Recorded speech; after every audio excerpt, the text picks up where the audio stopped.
Hi అండి, అందరికీ నమస్కారం అండి. ముక్కోటి దేవతలు కొలువై ఉండే శ్రీ కామధేను గోశాలకి స్వాగతం, సుస్వాగతం. ముందుగా అందరికీ శివరాత్రి శుభాకాంక్షలండి. ఈ శివరాత్రి సందర్భంగా మీకు మా విజయవాడలోని యనమల కుదురులోని శ్రీ రామలింగేశ్వర స్వామివారి దేవస్థానం చూపించబోతున్నానండి. అందరూ చూసి ఓం నమః శివాయ అనుకుని స్వామివారిని చూస్తూ స్వామివారి గుడిని దర్శించుకోండి అందరూ. పవిత్ర కృష్ణానదీ తీరాన 612 అడుగుల ఎత్తైన కొండపై స్వయంభూ రామలింగేశ్వర స్వామి దేవస్థానం ఎంతో పురాణ చరిత్ర కలిగిన పుణ్యక్షేత్రం అండి ఇది. యనమల కుదురు అనగా ఎల్ల అంటే 1000, మల్ల అంటే మల్లేశ్వరుడు లేదా శివుడు, కుదురు అంటే కొండ అని, ఎల్లమల్లారా అంటే 1000 శివలింగాల అదృశ్య రూపంలో ఉన్న శివ శాలిగ్రామమైన పర్వతమని అర్థమంటండి.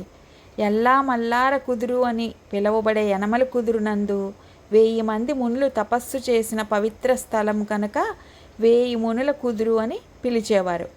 కాలక్రమేణ నేడు యనమల కుదురుగా పిలువబడుతుందండి. ఇదేనండి ఆ యనమల కుదురు దేవస్థానం. స్వామి ఇక్కడ శ్రీ రామలింగేశ్వర స్వామి వారు స్వయంభూ అంటండి. ఆయన ఇక్కడ స్వయంగా వెలిసారంట. ఇంకా చాలా కథలు కూడా ఉన్నాయండి ఈ గుడి గురించి, మనకి తెలియనివి ఇంకా రకరకాలుగా చెప్తారండి పురాణ కథలు, చరిత్ర. అయితే అది ఇంకోసారి తెలుసుకుందామండి. ఇదిగోండి గుడి. స్వామివారికి ఎడమ పక్కన అమ్మవారు ఉంటారనమాట. ఇదంతా గుడి ప్రాంగణం. ధ్వజస్తంభం ముందు నందికి ఎదురుగా శ్రీ రామలింగేశ్వర స్వామివారు అనమాట. అంగరంగ వైభవంగా ముస్తాబవుతున్నదండి. ఇంకా చేస్తున్నారు పనులు అందరూ. ఓ పక్కన భక్తులు అందరూ కూడా వస్తూ ఉన్నారనమాట. రేపే కదండి శివరాత్రి, అందు గురించి ఇలా డెకరేషన్స్ అయ్యి పనులు జరుగుతూ ఉన్నాయన్నమాట. చాలా పెద్ద గుడి అండి ఇది. ఎన్ని ఎకరాల్లోనో కట్టారనమాట.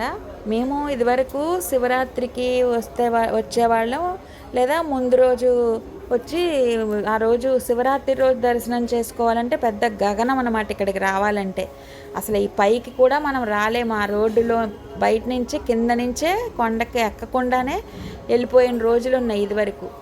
ఇదిగోండి స్వామివారు ఇక్కడేనండి. అదిగోండి గర్భగుడి, ఆయనే అక్కడే స్వామివారు ఉంటారు. తీయకూడదు, అక్కడ బోర్డులు అవి పెట్టారు, కానీ లైట్గా అలా పైనుంచి మీ అందరికీ చూపించుదామని బయట నుంచి ఏం తీశారనమాట.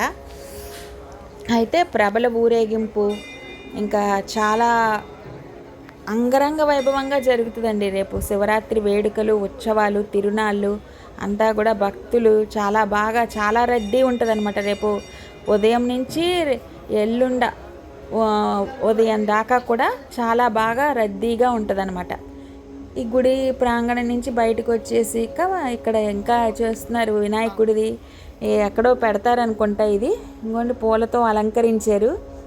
ఈ పక్కనేమో స్వామివారు ఉంటారు. మనం లోపలికి గుడిలోకి ప్రాంగణంలోకి వెళ్ళగానే ఆంజనేయ స్వామి ఉంటారు. ఆంజనేయ స్వామి వెనకాల, గుడి వెనకాల ఇలా పెద్ద నిలువెత్తు విగ్రహం ఎన్ని అడుగులో మరి ఇది ఉందండి. ముందు నుంచి తీయడం కుదరట్లేదు, టెంటులు అవి వేసేసారు.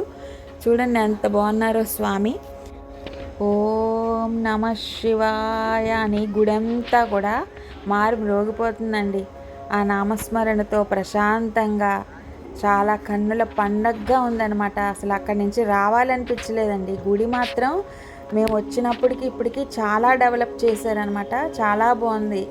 ఇంకోండి ఈ పైన కొండపై నుంచి ఇలా చూస్తుంటే విజయవాడ దుర్గమ్మ గుడి ఓ పక్క నుంచి కనిపిస్తుంది. గుణదల మేరీమాత గుడి లైటింగ్ అంతా కూడా చాలా కన్నుల పండుగగా ఉంది కదండి. మీరు చూడండి ఎంత అందంగా ఉందో మా విజయవాడ.